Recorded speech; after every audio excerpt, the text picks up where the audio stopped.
बूढ़ा शेर अपनी ही गुफा के बाहर दहाड़ रहा था। उसकी आंखों में गुस्सा कम और बेबसी ज्यादा थी। कभी पूरे जंगल पर राज करने वाला वह शेर अब इतना कमजोर हो चुका था कि खुद शिकार तक नहीं कर पाता था और उसकी इस मजबूरी का फायदा उठा रहा था उसका सबसे भरोसेमंद साथी, एक चिलाक सियार। सियार रोज जंगल में घूमकर शिकार ढूंढता, शेर शिकार करता और बचा हुआ हिस्सा सियार खा लेता। दोनों का काम सालों से ऐसे ही चल रहा था, लेकिन इस बार जंगल में भयंकर सूखा पड़ गया। न कोई हिरन दिखता, न कोई जंगली सुअर। कई दिन बिना पेट भरे गुजर रहे थे। उस दिन सियार भूख से पागल होकर जंगल में इधर उधर भटक रहा था। तभी उसकी नजर पहाड़ के नीचे बनी एक पुरानी गुफा पर पड़ी। अंदर जाते ही उसकी आंखें चमक उठी। वहाँ मांस का एक बहुत बड़ा टुकड़ा पड़ा था, ताजा, लाल और खुशबू से भरा हुआ। सियार की जीभ लालच से बाहर निकल आई। वह मन ही मन बोला, अगर मैंने यह शेर को बता दिया तो आधा वह खा जाएगा और मुझे थोड़ा सा मिलेगा, लेकिन अगर मैं चुप रहूं तो पूरा मांस अकेला खा सकता हूं। वह शाम होते ही शेर के पास पहुंचा। बूढ़ा शेर उम्मीद भरी नजरों से उसे देख रहा था। शेर बोला, क्या आज कुछ मिला? सियार ने नकली उदासी दिखाते हुए सिर झुका लिया। महाराज, आज पूरा जंगल छान मारा, कहीं कुछ नहीं मिला। लगता है आज भी भूखा ही सोना पड़ेगा। शेर ने गहरी सांस ली। उसकी आंखों में निराशा साफ दिखाई दे रही थी, लेकिन उसे अपने साथी पर पूरा भरोसा था। वह बोला, कोई बात नहीं, कल कोशिश करेंगे। भूखा शेर चुपचाप गुफा के अंदर जाकर लेट गया, लेकिन सियार के मन में खुशी का तूफान चल रहा था।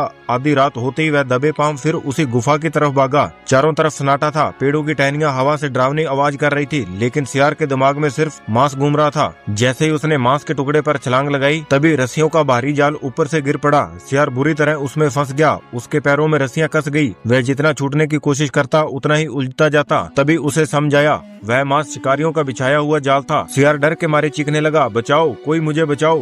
पूरी रात वह दर्द और डर में तड़पता रहा। अब उसे अपने झूठ पर पछतावा होने लगा था। वह रोते हुए बड़बड़ाया, काश मैंने लालच नहीं किया होता। सुबह जब शेर की आंख खुली और उसने सियार को गुफा में नहीं देखा तो उसे चिंता होने लगी। भूखा होने के बावजूद वह उसे ढूंढने निकल पड़ा। कुछ दूर जाने पर उसे सियार की कमजोर चीखें सुनाई दी। शेर तेजी से आवाज की तरफ भागा। वहां पहुंचकर उसने देखा सियार जाल में फंसा हुआ था और बुरी तरह कांप रहा था। सियार शर्म से सिर तक उठा नहीं पा रहा था। उसकी आंखों से आंसू बहने लगे। वह बोला, महाराज, मैंने आपसे झूठ बोला। मुझे मांस मिला था, मैं उसे अकेला खाना चाहता था और उसी लालच में मैं यहाँ फंस गया। कुछ पल के लिए शेर चुप रहा, फिर उसने बिना कुछ कहे अपनी पूरी ताकत लगाकर जाल को पंजों से फाड़ डाला। जाल टूटते ही सियार बाहर गिर पड़ा। वह रोते हुए शेर के पैरों में झुक गया। शेर धीरे से बोला, भूख से बड़ा कोई दुश्मन नहीं, लेकिन लालच उससे भी ज्यादा खतरनाक होता है। उस दिन सियार को समझ आ गया कि जिसने उस पर सबसे ज्यादा भरोसा किया, उसी को धोखा देकर उसने खुद को अपनी जान खतरे में डाल ली थी। उसके बाद उसने कभी शेर से झूठ नहीं बोला। और इस कहानी से हमें यह सीख मिलती है, जो लोग अपने फायदे के लिए अपनों को धोखा देते हैं, वे अंत में खुद ही मुसीबत में फंस जाते हैं। सच्चा रिश्ता भरोसे और वफादारी से ही चलता है। अगर आपको शेर और सियार की यह कहानी पसंद आई तो वीडियो को लाइक और पेज